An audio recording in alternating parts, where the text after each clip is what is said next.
Hello, my beautiful people. Welcome to my channel, Suma Kilima TV. And finally, tonight, our former president, Donald J. Trump, gave his speech, the speech that all of us has been waiting for.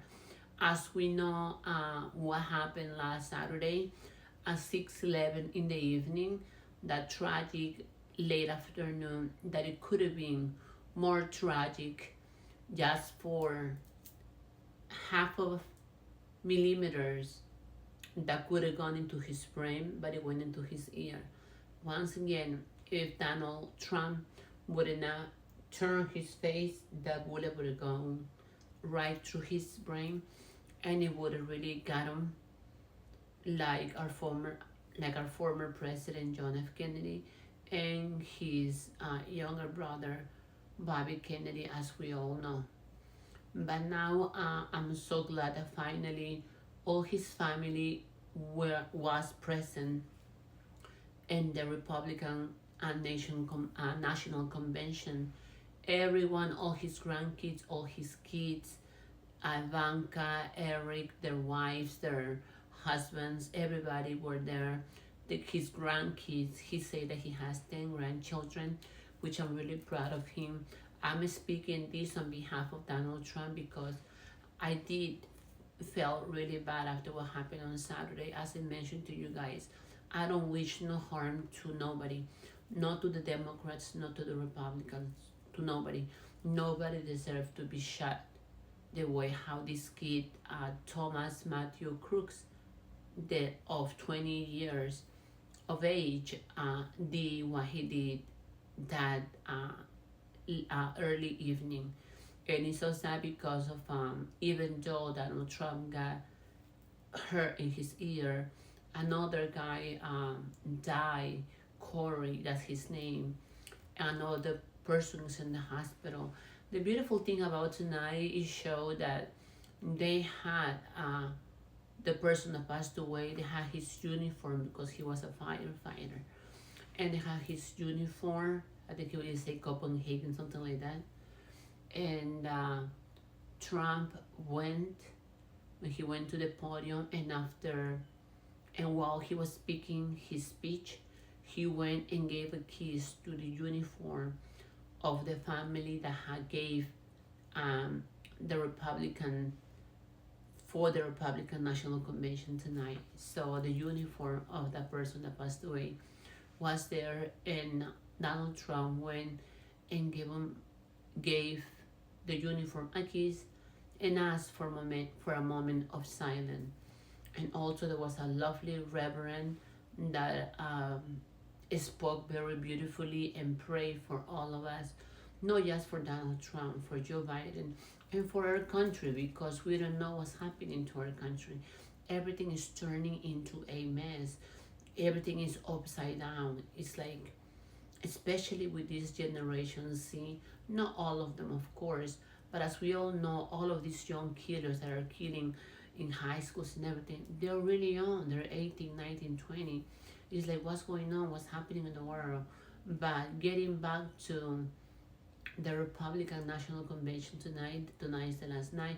Finally, Donald Trump spoke, and after he gave the keys to the uniform of the person that passed away, that he knew that was always there, he also mentioned that he had raised $6.5 million for the family of this person that passed away, for his wife and her two children.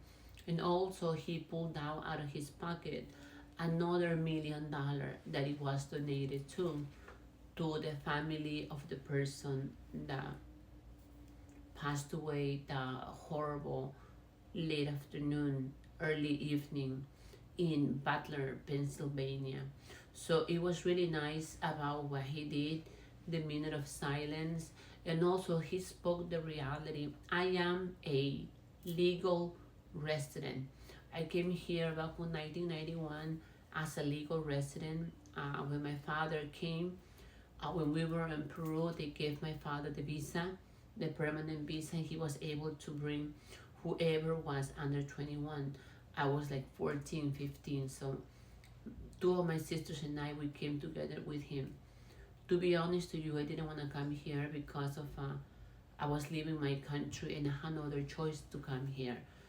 And the first couple of years, to be honest, it was hard to learn the language and to adjust myself, knowing that I had left my world behind.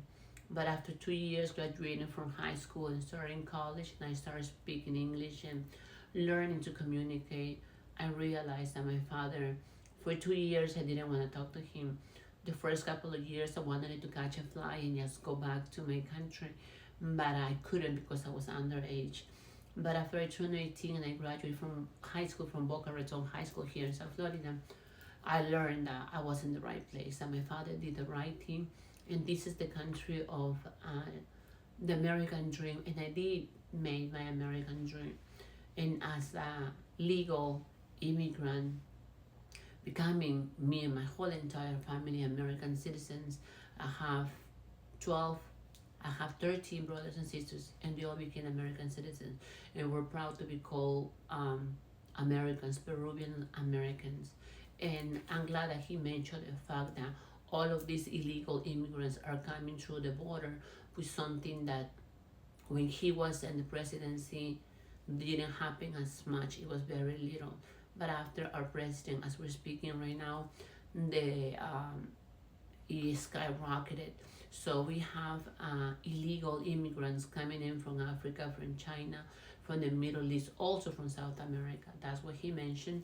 And it's insane because not the good people, the hardworking people are coming here, or the people that are in jail, mafia people, bad people that want to be supported by the government, they're coming in into the country by the borders.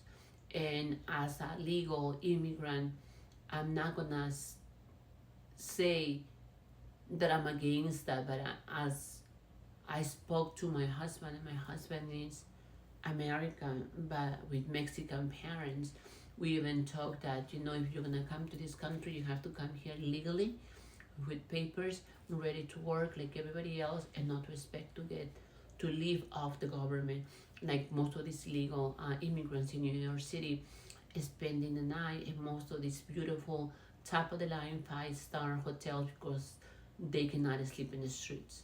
So I'm glad he mentioned that, and I totally support him as a legal immigrant. And he also mentioned the drill, baby drill, as we all know about the oil here in the swamps in South Florida and the Everglades.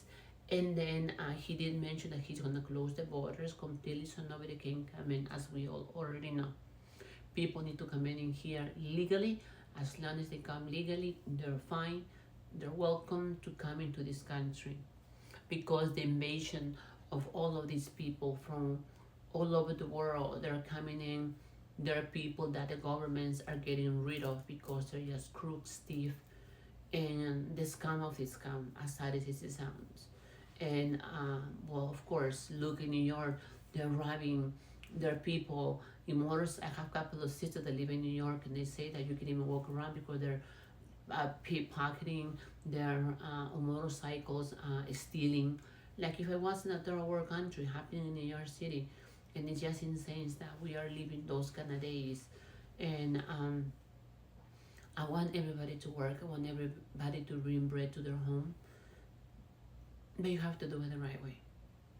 No, in illegal, in expecting for us to pay our taxes, to pay them. That is so wrong. So I'm glad the speech tonight from President Donald J. Trump was phenomenal, outrageous. I'm so happy for him. Melania Trump looked wonderful. The whole entire Trump family looked wonderful, terrific.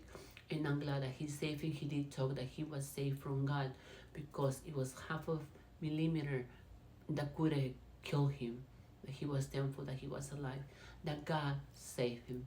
And yes, he did. God saved him from the horrible early evening. Well, you guys, I love you so much. You have a good night. God bless America. God bless the USA. And let's all pray for a beautiful country. Kisses and have a good night. Bye-bye.